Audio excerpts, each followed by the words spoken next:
और उसे सारी व्यथा कह सुनाता है। राजा की सारी बात सुन वजीर बोला, महाराज, यदि ऐसा है तो आप उस लड़की से विवाह कर लीजिए। हो सकता है उससे ही हमें अपने राज्य का वारिस मिल जाए। राजा को अपने वजीर की बात उचित लगी। अगले दिन वो अपने वजीर को भी साथ ले जंगल में उसी स्थान पर जाता है जहाँ उसकी मुलाकात मोहिनी से हुई थी। राजा झरने के पास गया और उसे आवाज दी, पर कोई नहीं आया। जब बहुत बार आवाज देने के बाद भी मोहिनी नहीं दिखाई दी तो राजा का वजीर उसके पास आया और बोला, राजन, हो सकता है वो आज आई ही ना हो। आपने बताया था वो पास के ही गांव में रहती है, हमें वहीं चलकर देखना चाहिए। राजा और उसका वजीर दोनों अपने घोड़ों के ऊपर सवार हो पास के गांव में जाते हैं। मोहिनी का नाम पूछते पूछते दोनों उसके घर पहुंच जाते हैं। दो शाही व्यक्तियों को शाही घोड़ों पर देख गांव वाले भी कौतूहलवश आस पास जमा हो जाते हैं। राजा घोड़े से उतरकर झोपड़ी के बाहर जाता है और मोहिनी को आवाज देता है। राजा की आवाज सुन जब मोहिनी रोनी सूरत ले झोपड़ी से बाहर आती है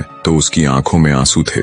जब राजा ने कारण पूछा तो एक गांव वाले ने बताया, महाशय, इस दुनिया में सिर्फ इनकी माँ ही थी, आज उनका भी स्वर्गवास हो गया। अब बेचारी रोएगी नहीं तो और क्या करेगी। इतना कह गांव वालों ने राजा से उनका परिचय मांगा। आप बताइए, आप लोग कौन हैं? गांव वालों के पूछने पर वजीर ने राजा का परिचय दिया तो पूरे गांव में खलबली मच गई। सभी ने मिलकर राजा का स्वागत किया। गांव के मुखिया से राजा ने कहा, अगर आप लोगों को कोई आपत्ति न हो तो मैं मोहिनी से विवाह करना चाहता हूँ। राजा की बात सुन मुखिया खुश होता हुआ बोला, महाराज, हमारी बेटी राजरानी बनेगी, हमारे तो भाग्य खुल जाएंगे। गांव वालों ने जल्दी जल्दी सारी तैयारी करके राजा और मोहिनी का विवाह करवा दिया। राजा ने अपनी 7वीं पत्नी अर्थात मोहिनी का नया नामकरण किया राजलक्ष्मी। विवाह के पश्चात गांव वालों ने खुशी खुशी राजलक्ष्मी को राजा के साथ विदा कर दिया। राजा अपने वजीर और 7वीं पत्नी राजलक्ष्मी को लेकर राजमहल आ जाता है। जब राजा की पहले की 6 पत्नियों को इसकी खबर लगी तो वे जल भुनकर राख हो गईं। ऊपरी मन से उन्होंने नई रानी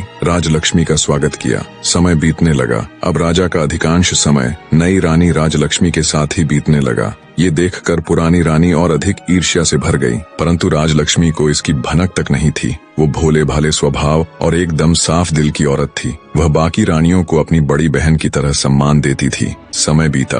एक दिन रानी राजलक्ष्मी ने राजा को शुभ समाचार दिया कि वो पिता बनने वाले हैं। रानी के मुख से ये बात सुन राजा जयसिंह की खुशी का कोई ठिकाना नहीं रहा। वो खुशी से रानी राजलक्ष्मी को गले लगा लेता है। राजा तुरंत कुल गुरु को बुला उन्हें आदेश देता है कि अब से नित्य प्रति रानी राजलक्ष्मी को धार्मिक और प्रेरक कथाएं सुनाई जाएं। नई रानी के गर्भवती होने का समाचार जल्दी ही पूरे राज्य में फैल गया। चारों तरफ बधाइयों की धूम मची हुई थी। नई रानी के गर्भवती होने का समाचार जब उसकी सौतनों को मिला तो उनके तन बदन में आग लग गई। वे अंदर तक जल भुन गई। सभी रानियों ने आपस में विचार किया कि नई रानी तो पहले ही राजा की